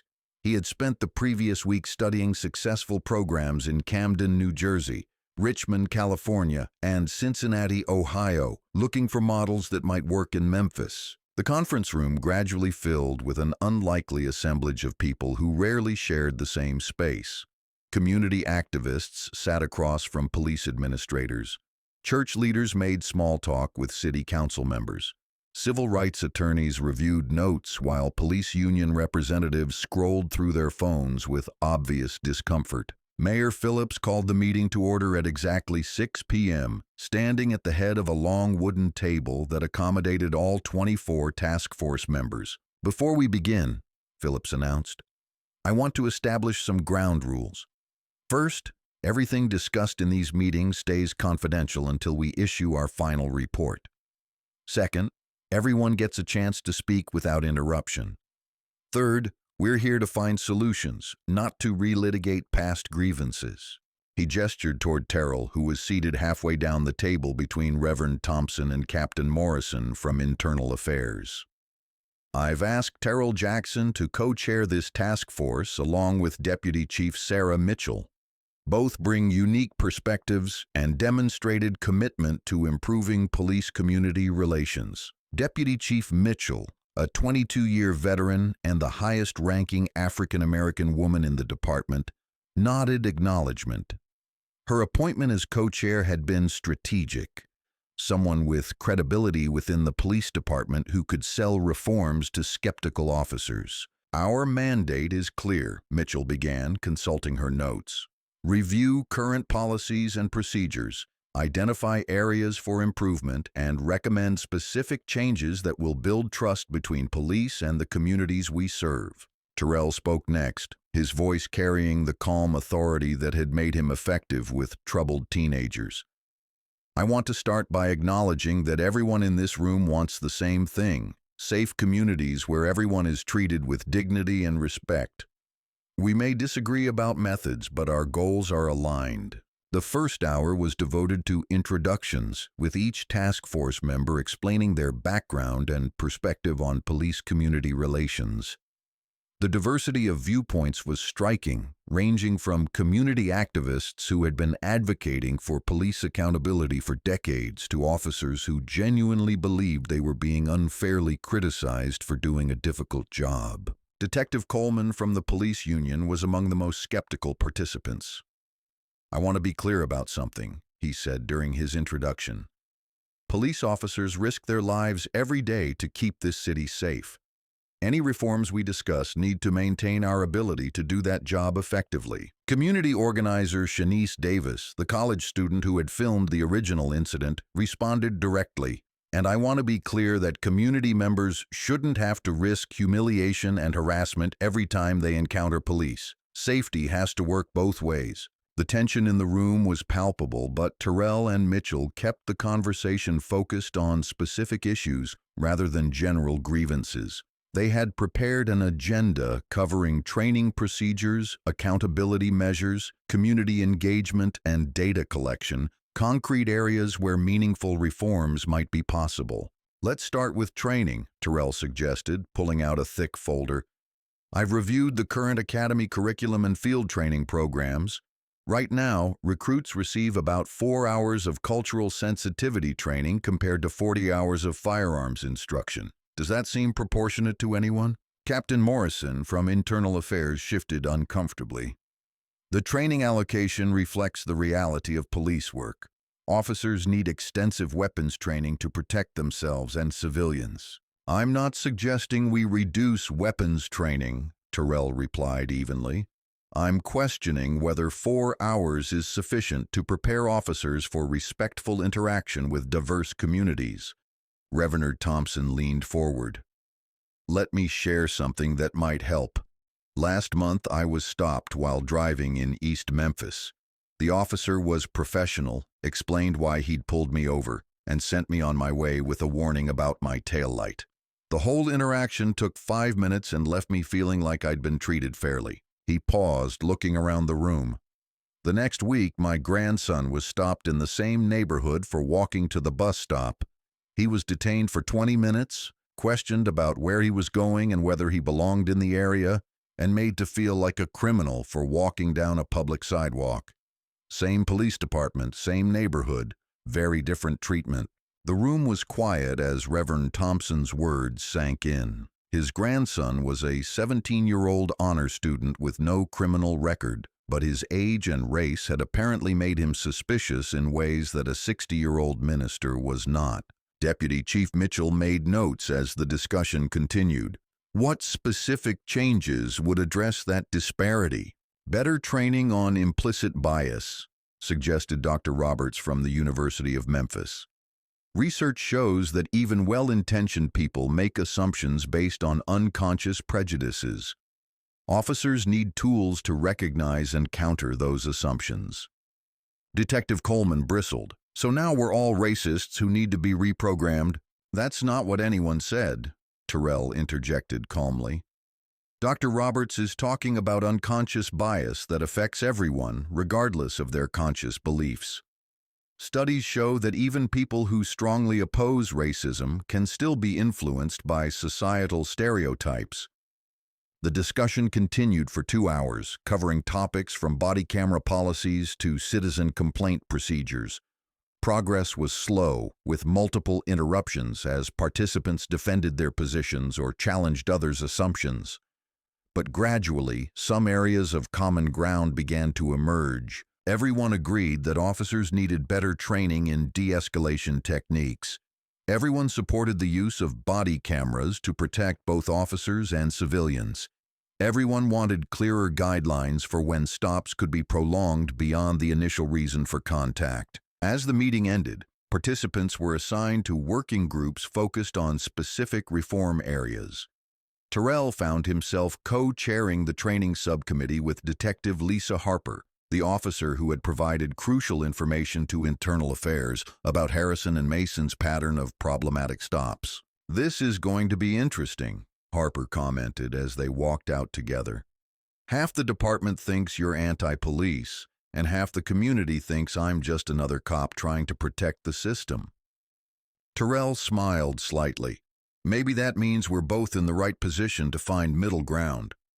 Over the following weeks, the subcommittees met regularly to develop specific recommendations. The training group reviewed curricula from other departments, interviewed experts on implicit bias and de-escalation, and observed current training sessions to identify gaps and problems. What they found was troubling but not surprising. Much of the current training emphasized officer safety and legal compliance, but devoted little attention to building positive community relationships. Scenario training focused almost exclusively on dangerous situations rather than routine interactions that comprised the majority of police-citizen contacts. "Look at this," Harper said during one subcommittee meeting, reviewing training materials. "Recruits practice high-risk vehicle stops and building searches for weeks, but they get one afternoon on traffic stop procedures. Most citizens' only interaction with police is during routine traffic stops, and we're barely training officers how to handle them professionally. The group developed recommendations for expanded community interaction training, regular bias awareness sessions, and scenario-based practice covering routine encounters rather than just high-risk situations. They also proposed community ride-alongs and citizen academy programs to help officers and residents better understand each other's perspectives. Meanwhile, other subcommittees were making their own discoveries. The accountability group found that citizen complaints were often dismissed without adequate investigation. The data collection group discovered that the department tracked arrests and citations but not community contacts or officer commendations. The community engagement group learned that most residents had no idea how to file complaints or compliments about police service. A month into the process, the full task force reconvened to review preliminary findings. The mood was noticeably different from the first meeting, still tense, but characterized by shared frustration with systemic problems rather than personal defensiveness. What we're finding, Terrell reported to the group, is that many of the issues we're discussing aren't about individual officers being bad people. They're about systems and procedures that don't support the kind of professional, respectful policing that everyone wants to see. Deputy Chief Mitchell nodded agreement. The data backs that up. We've identified gaps in training, accountability, and community engagement that create conditions where problems like the Terrell Jackson incident become more likely. Detective Coleman, who had been resistant throughout the process, surprised everyone with his response. I hate to admit it, but some of these findings make sense. We've been asking officers to do a job without giving them all the tools they need to do it well. The admission represented a significant shift in the room's dynamic. If even the police union representative could acknowledge systemic problems, meaningful reform might actually be possible. Reverend Thompson spoke up from his seat near the window. What gives me hope about this process is that we're finally talking about root causes instead of just symptoms. For too long, we've treated police community problems as individual failures rather than institutional challenges. As the meeting continued, task force members began to coalesce around several key recommendations. Enhanced training programs that emphasized community engagement alongside officer safety, revised accountability procedures that made it easier for citizens to file complaints and for departments to address problematic behavior, better data collection to identify patterns and measure progress, community partnership programs that brought officers and residents together in non-enforcement contexts. The proposals weren't revolutionary, but they represented substantial improvements over current practices. More importantly, they had been developed through genuine collaboration between groups that had previously viewed each other with suspicion and hostility. Our next challenge, Terrell noted as the meeting wound down, is translating these ideas into specific policy changes that can actually be implemented. That's where the real work begins. Outside the library, Memphis was watching the task force's progress with cautious optimism. The viral video that had started everything continued to circulate on social media, but the conversation had evolved beyond the initial outrage to focus on concrete reforms and systemic changes. At barbershops and beauty salons, community members debated whether the task force would produce real change or just more empty promises. In police locker rooms, officers wondered whether the proposed reforms would make their jobs harder or actually provide better guidance for difficult situations. The answer wouldn't be clear for months, but the process itself was already changing how Memphis thought about police-community relations. Problems that had previously been whispered about in private were now being discussed openly in public forums. Solutions that had seemed impossible were being debated seriously by people with the authority to implement them. The bike that had started it all sat in Terrell's office at the community center, a daily reminder of how quickly assumptions could escalate into confrontation. But it was also becoming a symbol of something else, The possibility that even the most entrenched problems could be addressed when people were willing to have honest, difficult conversations about change. Officer Blake Harrison sat in the waiting room of the Memphis Police Department's Internal Affairs Division, his hands folded tightly in his lap. The fluorescent lights buzzed overhead, casting harsh shadows across the beige walls decorated only with departmental regulations and disciplinary procedures. 3 months had passed since the viral video, and the investigation was finally reaching its conclusion. Harrison had spent those months on unpaid suspension, watching his reputation crumble and his future in law enforcement slip away. The silence from colleagues who had once been friends was perhaps worse than the public condemnation. His attorney, Robert Klein, sat beside him reviewing a thick folder of documents. Klein specialized in defending police officers, but even he seemed pessimistic about their chances. "Blake, I need you to understand the gravity of this situation," Klein said quietly. "Internal Affairs has documented a pattern of problematic stops going back 2 years. The Terrell Jackson incident wasn't an isolated event. It was the culmination of ongoing behavior that violated department policy and constitutional rights." Harrison stared at the floor, unable to meet his lawyer's eyes.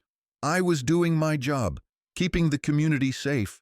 You were profiling people based on race and socioeconomic assumptions," Klein replied bluntly. "And when presented with evidence that contradicted those assumptions, you refused to acknowledge it. That's not police work. That's prejudice with a badge." The door opened and Captain Morrison entered with a stern expression. He was followed by Deputy Chief Mitchell and a representative from the city's legal department. The formal disciplinary hearing was about to begin. "Officer Harrison," Morrison began, settling into his chair and opening a thick file. "This hearing will determine the appropriate disciplinary action for your conduct during the stop of Terrell Jackson on July 15th, as well as related incidents identified during our investigation." Harrison's partner, Tyler Mason, was scheduled for a separate hearing later that afternoon. Mason had already indicated through his attorney that he was willing to accept responsibility and cooperate fully with the investigation. Harrison remained defiant. "The evidence shows a clear pattern of racial profiling," Morrison continued, reading from his report. "Between January 2022 and July 2023, you conducted 47 stops of individuals in circumstances similar to the Jackson incident.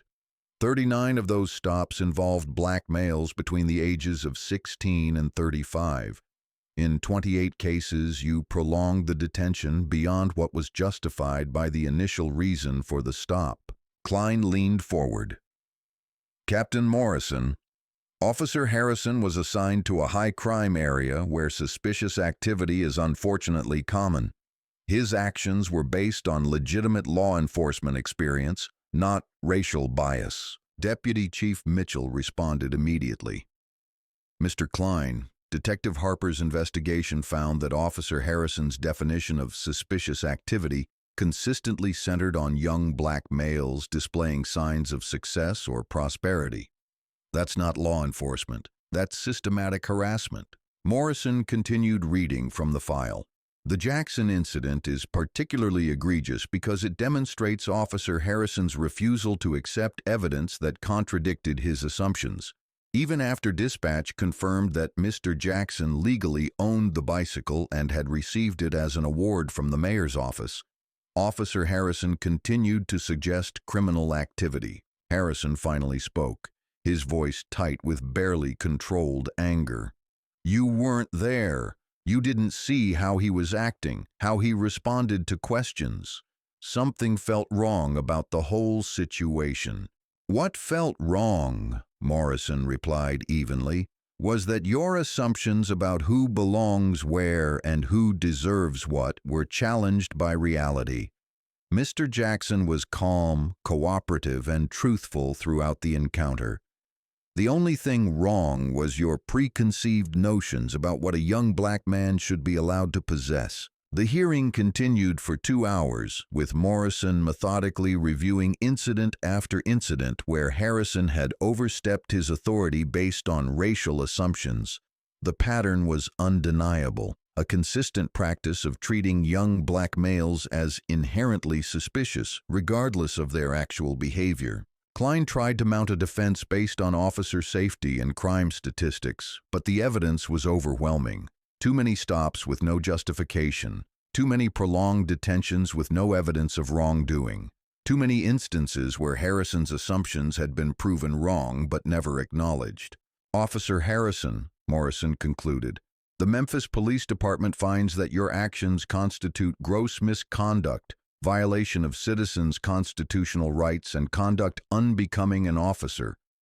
The recommended disciplinary action is termination from the department, effective immediately. Harrison shot to his feet, his composure finally cracking completely.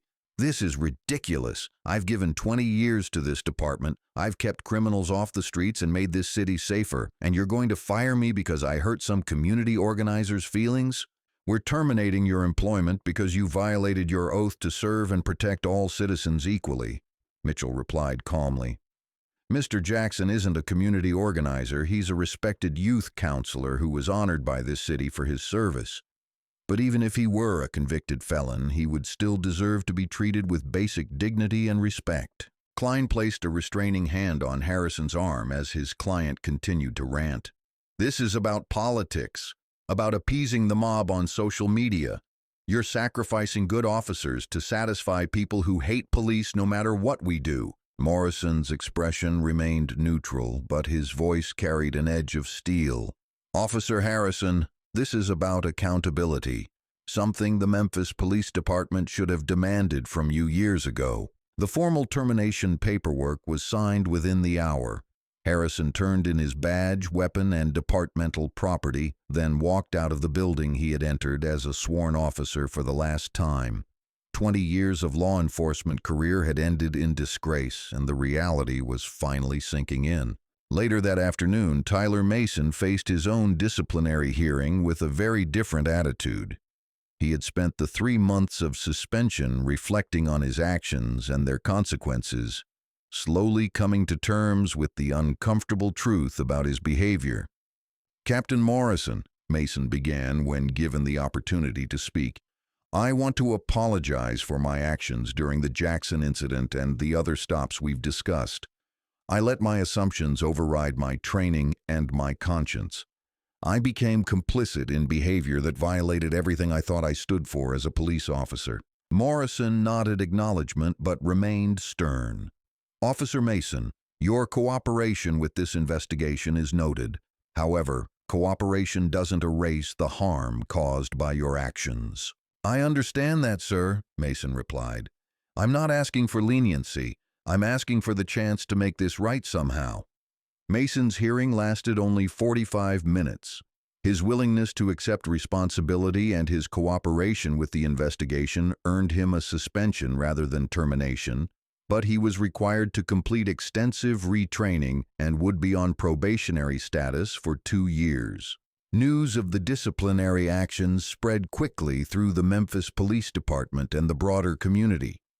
Reactions were predictably mixed, with some calling the punishments too harsh and others arguing they were insufficient. At the Fraternal Order of Police Lodge, Detective Coleman addressed a somber group of officers gathered for their monthly meeting. Today we lost a 20-year veteran, Coleman announced. Blake Harrison made mistakes, but he also made this city safer for 2 decades.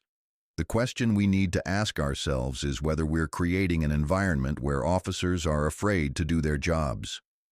But the response from the membership was more nuanced than Coleman had expected. Several officers spoke up to express support for the disciplinary actions, arguing that Harrison's behavior had made all of them look bad. Ray, I've worked with Blake for 8 years, said Sergeant Patricia Williams, a supervisor in the patrol division. He's not a bad person, but he had a blind spot about race that he refused to acknowledge. How many good community relationships did his actions destroy?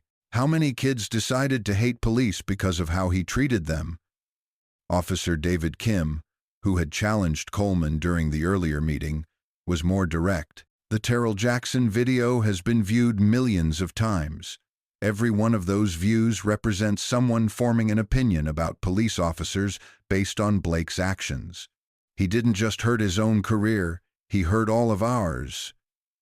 The conversation continued for over an hour, revealing deep divisions within the department about accountability, training, and the culture of policing. Younger officers, many of whom had been trained with greater emphasis on community relations, were generally supportive of the disciplinary actions. Veteran officers were more divided, torn between loyalty to colleagues and recognition that change was necessary. Similar discussions were taking place at community centers, churches, and coffee shops throughout Memphis. The viral video that had started the controversy was being viewed in a new context, not just as an isolated incident of misconduct, but as a catalyst for broader conversations about justice and accountability. At the Riverside Community Center, Terrell continued his daily work with young people while processing the complex emotions surrounding Harrison's termination. He felt no joy in the officer's punishment, understanding that destroyed careers helped no one. But he also recognized the importance of accountability in rebuilding trust between police and community. "Mr. Dat," asked Diamond Harris, one of the middle school students in his after-school program, "do you feel bad about that police officer losing his job?" Terrell considered the question carefully. "Diamond, I don't feel good about anyone losing their job. But I also think people have to be held accountable for their actions. If we want police officers to treat everyone fairly, there have to be consequences when they don't. Will things be different now?" "I hope so," Terrell replied. "But change is hard work that requires everyone, police, community members, city leaders, to do their part. Firing one officer doesn't solve all the problems." As word of the disciplinary hearings spread, Terrell received dozens of calls from reporters, activists, and police reform advocates. Most wanted him to celebrate Harrison's termination as a victory for justice. But Terrell refused to frame it in terms of winners and losers. "This isn't about revenge," he told a reporter from the Washington Post. "It's about accountability and learning. If Officer Harrison's termination leads to better training and clearer standards for all officers, then something positive can come from this situation." The reporter pressed for a more dramatic quote. "Don't you feel vindicated by the department's action?" Terrell was quiet for a moment before responding. "I feel hopeful that we can build something better. Vindication suggests this was about personal grievances. But it's bigger than that. It's about creating a system where what happened to me doesn't happen to the next young person riding a bike while black." The bike itself had become an unlikely symbol in the ongoing conversation about police reform. Photos of Terrell riding it to work appeared regularly on social media, accompanied by commentary about perseverance and dignity in the face of injustice. Community members would stop him on the street to take selfies with the bike, as if touching it could somehow absorb its symbolic power. But for Terrell, the bike remained primarily a means of transportation to his job, helping young people build better futures. The symbolism was important, but the daily work of mentoring, tutoring, and organizing community programs was what actually changed lives. As the disciplinary process concluded, Memphis began to look forward rather than backward. The viral video and its aftermath had forced uncomfortable conversations, but they had also created opportunities for meaningful reform. The police task force was finalizing its recommendations. New training programs were being developed. Community engagement initiatives were expanding. The question that remained was whether these changes would be sustained over time or whether they would fade as public attention moved to other issues. Real reform required years of consistent effort, not just months of crisis response. Harrison's termination sent a clear message that misconduct would have consequences, but lasting change would require much more than punishing individual officers. It would require transforming the culture, systems, and expectations that had allowed such behavior to persist for so long. The reckoning was complete, but the real work of building trust and accountability was just beginning. 6 months after the viral video changed everything, the Memphis Police Community Relations Task Force gathered for what would be their final meeting, the same conference room at the Benjamin Hook Central Library that had hosted tense, uncertain conversations now buzzed with quiet excitement as members reviewed their comprehensive reform recommendations. Terrell sat at the head of the table, a thick binder open before him containing months of research, community input, and policy proposals. The transformation in the room's atmosphere was remarkable. Where suspicion and defensiveness had once dominated, genuine collaboration had emerged.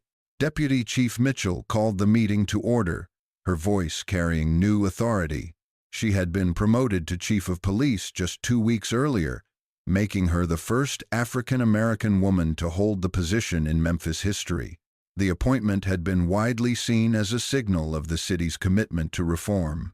"Before we review our final recommendations," Mitchell began, "I want to thank everyone for 6 months of difficult but productive work.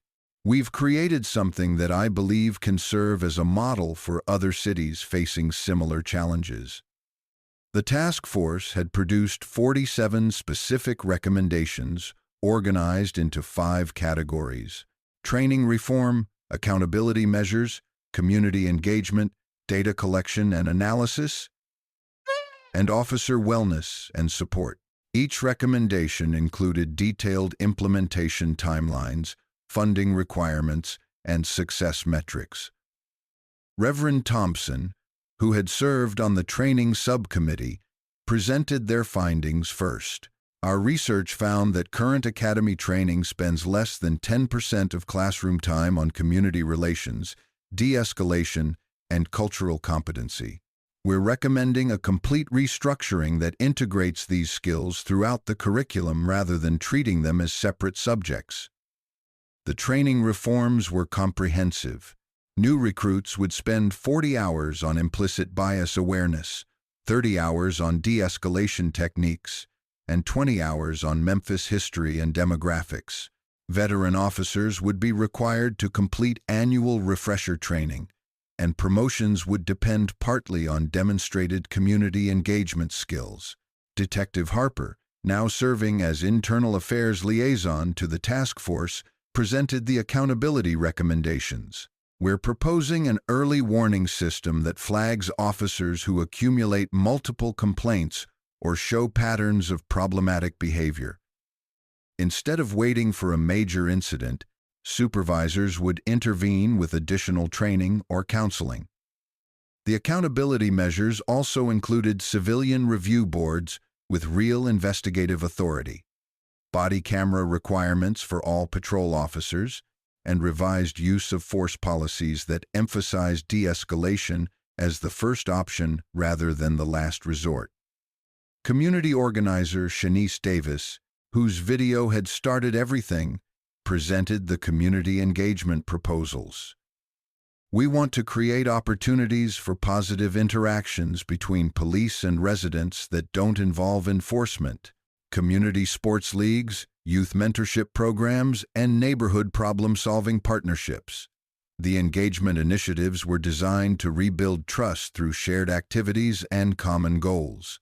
Officers would be assigned to specific neighborhoods for extended periods, allowing them to develop relationships with residents and understand local concerns. Community policing would shift from a specialized unit to a department-wide philosophy. Mayor Phillips, attending his first task force meeting since the initial session, listened intently as each subcommittee presented its recommendations. The price tag for full implementation was substantial, nearly $12 million over 3 years.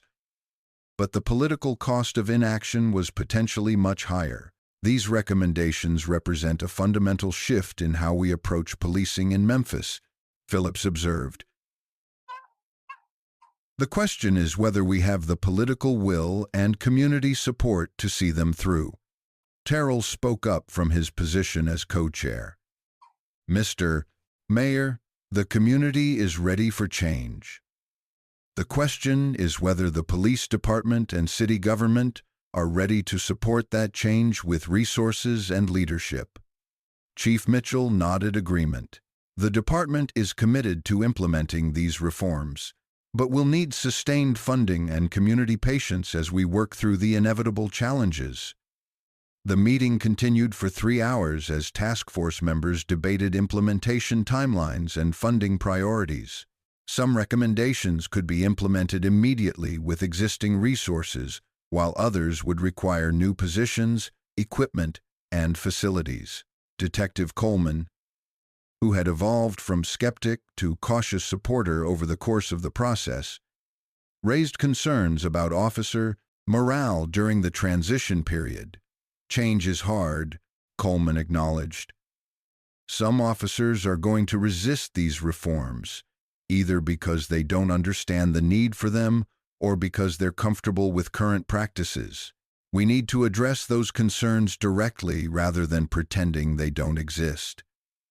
The officer wellness recommendations addressed Coleman's concerns by proposing expanded mental health support, stress management training, and career development opportunities. Reform wasn't just about restricting problematic behavior, it was about supporting officers who wanted to do better. As the formal meeting concluded, task force members reflected on how much had changed since their first contentious gathering. Relationships had been built across traditional divides. Common ground had been identified where none had seemed to exist. Most importantly, abstract concepts like accountability and community engagement had been translated into specific, actionable policies. 6 months ago, I wasn't sure this process would work, admitted Dr. Roberts from the University of Memphis. Too many previous efforts had stalled because participants couldn't move beyond their grievances to focus on solutions. "What made this different?" asked a reporter who had been covering the task force's work. Terrell answered thoughtfully. "I think it was the recognition that everyone had something at stake in fixing these problems. Police officers want to be respected and supported by the communities they serve. Community members want to feel safe and treated fairly. City leaders want both. Once we acknowledged those shared interests, finding common ground became possible." The task force's final report was released to the public 2 weeks later, accompanied by a detailed implementation plan and budget proposal. Community meetings were scheduled throughout the city to discuss the recommendations and gather additional input. At the Riverside Community Center, Terrell organized a town hall meeting that drew over 300 residents. The gymnasium was packed with families, seniors, teenagers, and community leaders eager to learn about the proposed reforms. "The most important thing to understand," Terrell explained to the crowd, "is that these changes won't happen overnight. Real reform takes years of consistent effort and community support. But if we stay engaged and hold our leaders accountable, we can create the kind of policing that makes everyone safer." Questions from the audience reflected both hope and skepticism. Many residents had heard promises of police reform before, only to see minimal changes implemented. Others worried that reform might reduce public safety or make officers reluctant to respond to crimes. Mrs. Geneva Washington, the elderly church mother who had counseled Terrell after the initial incident, stood to address the crowd. "I've lived in Memphis for 80 years. I've seen promises come and go. But this feels different. This time, we've got people willing to do the hard work of making change happen." Her endorsement carried significant weight in the community, and murmurs of agreement rippled through the gymnasium. If Mrs. Washington believed change was possible, many others were willing to give it a chance. Similar meetings were held throughout the city, generating substantial public support for the reform package. Polls showed that 73% of Memphis residents supported the proposed changes, including surprising levels of support from traditionally conservative neighborhoods. The Memphis City Council scheduled hearings on the reform proposals for the following month, with implementation expected to begin by the end of the year. Federal observers from the Department of Justice praised the comprehensive nature of the recommendations and suggested that Memphis could become a model for police reform nationwide. But implementation would face significant challenges. Police union representatives expressed concerns about increased oversight and accountability measures. Budget constraints meant that some reforms would have to be phased in over several years rather than implemented immediately. Political changes, a mayoral election was scheduled for the following year, could potentially derail progress. Terrell understood these challenges better than most. He had spent months building relationships with skeptical police officers, budget-conscious city council members, and impatient community activists.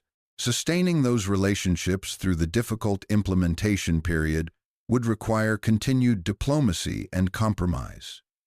As he rode his Trek mountain bike home from the community center that evening, Terrell reflected on how far Memphis had come since that hot afternoon when 2 officers had assumed he was too poor and too black to own an expensive bicycle.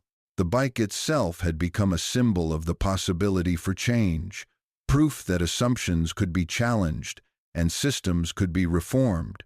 But symbols only mattered if they inspired action.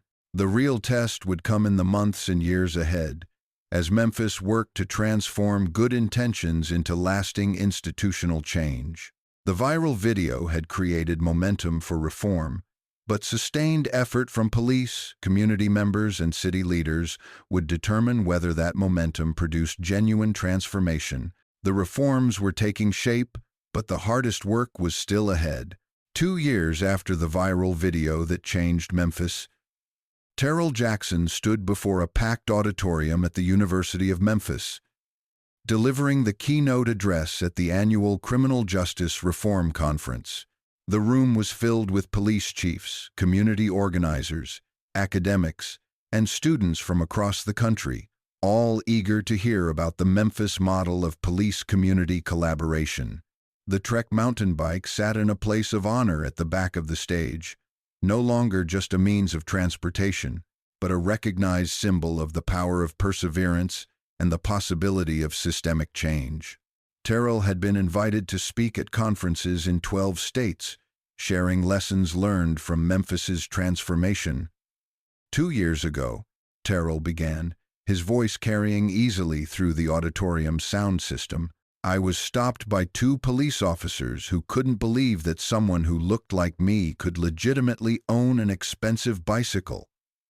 Today, I'm here to talk about how that incident became a catalyst for one of the most comprehensive police reform initiatives in the nation. Chief Sarah Mitchell listened with pride as Terrell described the reforms that had transformed the Memphis Police Department. Crime rates had remained stable while citizen complaints had dropped by 62%. Officer morale, initially affected by the increased accountability measures, had rebounded as community relationships improved and clear expectations reduced uncertainty about appropriate conduct. The early warning system had identified and addressed problematic behavior patterns before they escalated into major incidents. Body cameras had protected both officers and citizens from false accusations. Community engagement programs had created positive relationships that made police work both easier and more rewarding. But the most important change, Terrell continued, wasn't in policies or procedures, it was in relationships. When police officers and community members see each other as partners in public safety rather than adversaries, everything else becomes possible. The Memphis model had attracted national attention from the Department of Justice, which was encouraging other cities to adopt similar approaches. 3 cities had already implemented versions of the Memphis reforms, with promising early results. Dr. Amelia Roberts, now serving as the university's Criminal Justice Department chair, had documented the changes in a comprehensive study that was being reviewed by academic journals nationwide. The Memphis case demonstrates that meaningful police reform is possible when communities commit to the long-term work of building trust and accountability, her research concluded. In the audience, Detective Lisa Harper reflected on her own journey over the past 2 years. She had been promoted to sergeant and now supervised a community policing unit that worked closely with neighborhood organizations. Her decision to speak out about problematic patterns had initially made her unpopular with some colleagues, but it had ultimately earned her respect as someone willing to put integrity above convenience. The hardest part wasn't changing policies, Harper had told a reporter the previous week. It was changing the culture, making officers understand that accountability isn't punishment, it's professional development. Officer Tyler Mason, who had retained his position after extensive retraining, now served as a training instructor specializing in de-escalation techniques. His willingness to acknowledge mistakes and learn from them had made him an effective teacher for other officers struggling to adapt to new approaches. "I tell every recruit the same thing," Mason explained to a group of academy students. "The badge doesn't make you right. It makes you responsible. When you're wrong, admit it, learn from it, and do better next time." Blake Harrison, the officer whose termination had sent shockwaves through the department, had struggled to find new employment in law enforcement. His termination record made him unemployable as a police officer, and he had eventually taken a job in private security. The fall from respected veteran to dismissed officer had been devastating, but it had also forced him to confront prejudices he had refused to acknowledge for 20 years. In a rare interview 6 months earlier, Harrison had offered a grudging admission of error. "I let my assumptions override my judgment. I treated people unfairly because of how they looked or where they lived. That's not police work. That's prejudice. I can't undo the damage I caused, but maybe my story can help other officers avoid making the same mistakes." The interview had been controversial, with some critics arguing that Harrison's apology was too little too late. But Terrell had defended Harrison's right to redemption, emphasizing that accountability should create opportunities for growth rather than permanent punishment. "Everyone deserves a chance to learn and change," Terrell had said, in response to the criticism. "If we only punish mistakes without allowing for growth, we miss opportunities to turn negative experiences into positive lessons." That philosophy had guided much of Memphis's approach to reform. Rather than simply punishing problematic behavior, the city had invested in training, counseling, and support programs designed to help officers develop better skills and attitudes. The results were evident in data that Chief Mitchell regularly shared with other police executives. Use of force incidents had declined by 41%. Officer-involved shootings had dropped to their lowest level in 15 years. Community trust surveys showed steady improvement in police-citizen relationships across all demographic groups. Perhaps most importantly, recruitment and retention had improved as the department's reputation recovered. Young officers who might have been deterred by news coverage of police misconduct were now attracted by Memphis's commitment to professional, community-oriented policing. "We're not perfect," Mitchell acknowledged during panel discussions. "We still make mistakes, and we still have officers who struggle with these expectations. But we've created systems that catch problems early and address them constructively rather than waiting for crises." The reforms had also transformed Terrell's own life in unexpected ways. His work on the task force had led to opportunities beyond Memphis, including consulting contracts with other cities, implementing police reform initiatives. He had been offered academic positions and think tank fellowships, but had chosen to remain in Memphis, working with young people at the community center. This is where the work matters most. he explained to friends who encouraged him to pursue more prestigious opportunities. These kids need to see that change is possible in their own community, not just in other places. The community center had expanded significantly, opening satellite locations in 2 other neighborhoods and tripling its programming capacity. Terrell's national recognition had attracted foundation grants and corporate sponsors who wanted to support his work. The additional resources had allowed him to hire more staff and serve more families. Among the center's success stories was Jamal Washington, the teenager who had defended Terrell on social media during the initial controversy. Jamal had graduated from high school with honors and was now studying criminal justice at Memphis Community College, hoping eventually to become a police officer himself. "Mr. T showed me that you can stand up for what's right without tearing things down," Jamal explained to a documentary filmmaker who was producing a film about the Memphis reforms. "He taught me that real change comes from building bridges, not burning them." Similar stories emerged from throughout Memphis as the reforms took hold. Community policing officers were coaching youth sports leagues. Neighborhood associations were partnering with police on crime prevention initiatives. Former critics of the police department were participating in citizen review boards and police academy advisory committees. The transformation hadn't been without setbacks. Budget constraints had delayed implementation of some reforms.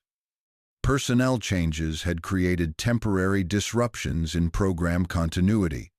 Some officers had left the department rather than adapt to new expectations, creating staffing challenges. But the overall trajectory was clearly positive, as evidenced by national recognition from organizations ranging from the International Association of Chiefs of Police to the NAACP.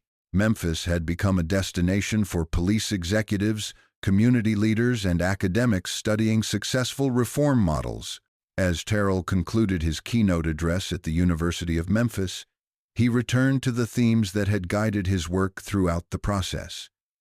"Change is possible," he told the audience, "but it requires 3 things that are often in short supply: patience, courage, and hope." Patience to work through difficult conversations and complex problems.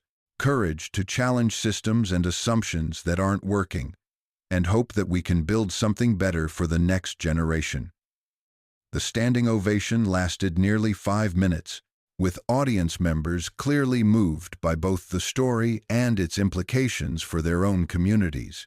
During the question and answer session that followed, police chiefs asked about implementation strategies, community organizers sought advice on building coalitions, and students wondered how they could contribute to reform efforts. One question came from a young woman in the back of the auditorium. "Mr. Jackson, what would you say to someone who thinks the system is too broken to fix?" Terrell was quiet for a moment before responding. "I would say that 2 years ago, I was handcuffed on a sidewalk while 2 police officers accused me of stealing a bike that the mayor had given me for community service. Today, I'm speaking to an auditorium full of people who are working to make sure that doesn't happen to anyone else. If that's not proof that change is possible, I don't know what island." After the event, Terrell rode his Trek mountain bike back to the community center, where evening programs were already underway. The bike's metallic blue frame still gleamed under the streetlights, but its significance had evolved far beyond its original purpose as transportation or even as an award for community service. The bike had become a reminder that dignity couldn't be stolen, that truth eventually prevailed, and that individual courage could catalyze collective action. Every day that Terrell rode it to work, he carried with him the lessons learned from 20 minutes of injustice that had sparked 2 years of transformation. At the community center, kids from the after-school program rushed to greet him, excited to share their day's accomplishments. Diamond Harris, now in 8th grade, proudly showed him a certificate she'd received for academic improvement. Kevin Brooks, a 6th grader, wanted help with a science project about renewable energy. These moments reminded Terrell why the reform work mattered. It wasn't really about policies and procedures, training programs and accountability measures. It was about creating a community where every child could grow up believing that they deserved respect, that their dreams were valid, and that hard work would be rewarded rather than suspect. As he locked up his bike and headed inside to help with homework tutoring, Terrell reflected on how much had changed since that hot afternoon 2 years earlier. Memphis wasn't perfect, and the work of building trust and accountability would never be finished. But the city had proven that meaningful change was possible when people committed to the difficult work of honest conversation and collaborative action. The viral video that had started everything continued to circulate on social media, but now it was accompanied by follow-up stories about reform, implementation, and positive outcomes. The narrative had evolved from outrage to action to hope, demonstrating the power of sustained community engagement. In police cars throughout Memphis, officers wore body cameras and carried de-escalation training cards. In neighborhoods across the city, residents participated in community policing initiatives and police oversight committees. In City Hall, budget allocations reflected ongoing commitment to reform implementation and evaluation. The legacy of those 20 minutes on Riverside Avenue would continue to unfold for years to come, not just in Memphis, but in communities across the country that were grappling with similar challenges. The bike that had been seen as evidence of crime had become a symbol of justice. The young man who had been treated as a suspect had become a leader in police reform. Most importantly, a moment of injustice had been transformed into a movement for change that was making Memphis safer, more equitable, and more hopeful for everyone who called it home. The story that began with racist assumptions and ended with systemic reform proved that even the most entrenched problems could be addressed when communities refused to accept injustice as inevitable. The viral video would eventually be forgotten, but the changes it inspired would benefit generations of young people who would never know how close their community had come to accepting discrimination as normal. That, perhaps, was the most powerful legacy of all. A Memphis where every child could ride a bike, walk down the street, or dream of a better future without fear that their race would determine how they were treated by those sworn to protect and serve them all. The truth had exploded in court, just as the title promised. But more importantly, it had exploded throughout Memphis, creating a ripple effect of accountability, reform, and hope that would continue long after the cameras stopped rolling and the headlines moved on to other stories. Change was possible. Memphis had proven it, and that proof would inspire other communities to believe that they too could build something better from the ashes of injustice. The bike ride home each evening was no longer just transportation. It was a daily reminder of how far they had all come and how much further they could go together.